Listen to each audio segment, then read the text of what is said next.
Hello my dear friends, welcome to ఇష్ మను wonders. ఈరోజు మన ఛానల్లో పర్ఫెక్ట్ మెజర్మెంట్స్తో ములక్కాయ నిల్వ పచ్చడి ఎలా ప్రిపేర్ చేసుకోవాలో చూసేద్దాం. మీకు ఈ రెసిపీ తెలిసినా కూడా ఈ వీడియో ఒకసారి చూడండి, చాలా పర్ఫెక్ట్గా పచ్చడి ఎలా ప్రిపేర్ చేసుకోవాలో చూద్దాం. ముందుగా ఒక 4 నుంచి 5 మీడియం సైజ్ ములక్కాయలను తీసుకోవాలి. మెజర్మెంట్లో వచ్చేసి ఒక 500 గ్రామ్స్ వరకు మనం పచ్చడిని ప్రిపేర్ చేసుకుందాం.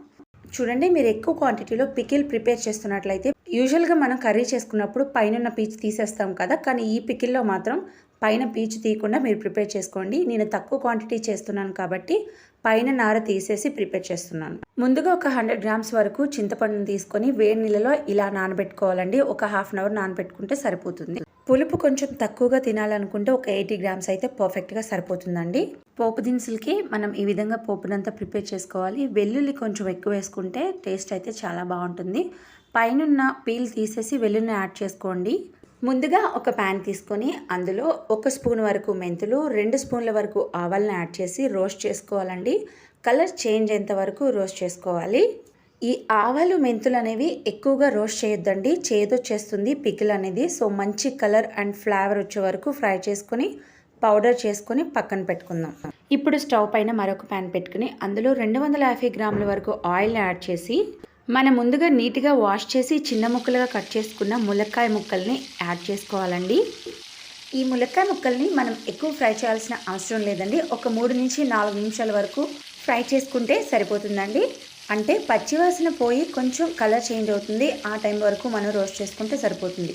ఇక్కడ చూపిస్తున్న విధంగా కొంచెం కలర్ చేంజ్ అవుతుంది కదా, ఇలా కలర్ వచ్చేంత వరకు ఫ్రై చేసుకుని మనం పక్కకు తీసేసుకోవాలి. ఒక్కొక్కరు ఒక డిఫరెంట్ స్టైల్లో ప్రిపేర్ చేస్తారండి. అంటే నేనైతే ఎప్పుడు ఇలాగ ప్రిపేర్ చేస్తాను, పికిల్ అనేది పర్ఫెక్ట్గా వస్తుంది. నా ఛానల్ ఎవరైనా ఫస్ట్ టైం చూస్తున్నట్లయితే వీడియోని తప్పకుండా లైక్ చేయండి. మీరు లైక్ చేయడం వల్ల ఈ వీడియోని యూట్యూబ్ చాలామందికి సజెస్ట్ చేస్తుంది. ఇప్పుడు అదే ప్యాన్లో మనం ముందుగా చూపించిన పోపు దినుసులన్నీ కూడా యాడ్ చేసుకోవాలండి. మనం యాడ్ చేసిన పోపు దినుసులన్నీ లైట్గా ఫ్రై చేసుకోవాలి. మీడియం టు లో ఫ్లేమ్లో పెట్టుకోవాలి మంట అనేది.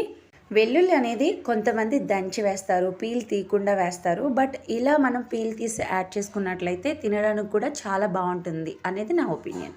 ఇప్పుడు ఇందులో వెల్లుల్లి, ఎండుమిర్చి, కరివేపాకును యాడ్ చేసుకొని మంచిగా రోస్ట్ చేసుకోవాలండి. హై ఫ్లేమ్లో అస్సలు పెట్టొద్దు, దినుసులు అనేవి మాడిపోతాయి.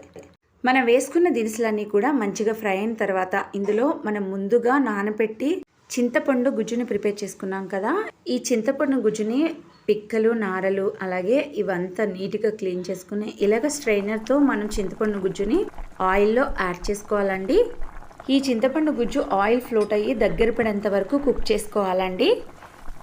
ఒక 8 to 10 మినిట్స్ వరకు కుక్ చేసుకుంటే సరిపోతుంది. చింతపండు మంచిగా కుక్ అయిన తర్వాత ఇందులో ఒక 1/2 టీ స్పూన్ వరకు పసుపుని యాడ్ చేసుకోవాలి. ఒకసారి అంతా మిక్స్ చేసుకోవాలి. మీరు కావాలంటే చింతపండుని వేరుగా కుక్ చేసుకోవచ్చు. రెండిట్లో ఎందుకు ఒక ప్యాన్లో అయిపోతుంది అన్నట్లు నేను ఒక ప్యాన్లో కుక్ చేస్తున్నానండి. మీరు కావాలంటే ఇందులో కొంచెం ఇంగువ యాడ్ చేసుకోవచ్చు. ఈ పోపు అనేది పర్ఫెక్ట్గా కుక్ అయిన తర్వాత పూర్తిగా చల్లారనివ్వాలండి. ఇప్పుడు స్టవ్ పైన కుక్ చేసే ప్రాసెస్ అంతా కూడా కంప్లీట్ అయిపోయింది. ఒక బేసిన్ కానీ ఒక వెడల్పాటి బౌల్ కానీ తీసుకొని ఇందులో ఒక 1/2 కిలో ములక్కాయ పచ్చడికి ఒక 40 to 50 గ్రామ్స్ సాల్ట్ యాడ్ చేసుకోవాలండి. అలాగే కారాన్ని 100 నుంచి 150 గ్రాముల వరకు కారాన్ని యాడ్ చేసుకుంటే సరిపోతుందండి. థర్డ్ వన్, మనం ముందుగా రోస్ట్ చేసి పౌడర్ చేసుకున్న మెంతులు, ఆవాల పౌడర్ని యాడ్ చేసి బాగా మిక్స్ చేసుకోవాలి.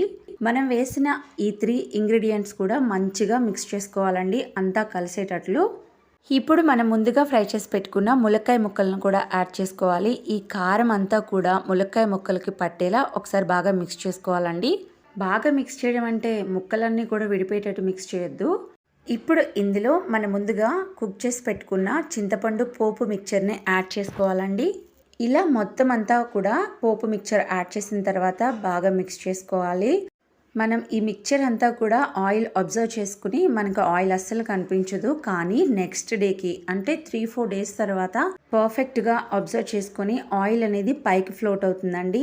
మనం యాడ్ చేసిన ఆయిల్ అంతా ఏమైపోయింది అని టెన్షన్ పడొద్దు. ఇది మాక్సిమం 6 to 10 మంత్స్ వరకు నిల్వ ఉంటుంది.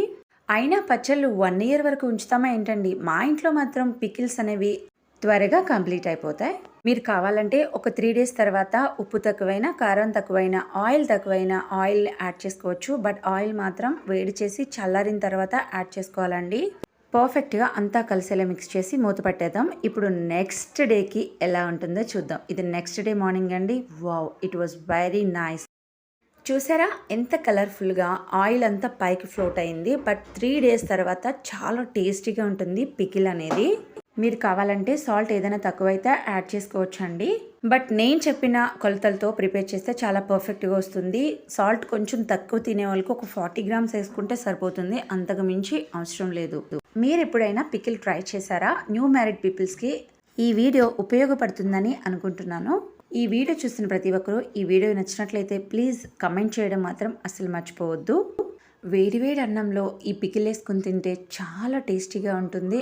ఎండలో పెట్టకుండా టమాటా పచ్చడి అలాగే పికిల్స్ కూడా నేను మన ఛానల్లో ప్రిపేర్ చేశానండి. మీరు కావాలంటే నేను ఐకార్డ్లో అండ్ డిస్క్రిప్షన్లో లింక్స్ ఇస్తాను, చెక్ చేయండి. If you like this video please like, share and subscribe to my channel. Thank you so much. Thanks for watching my video.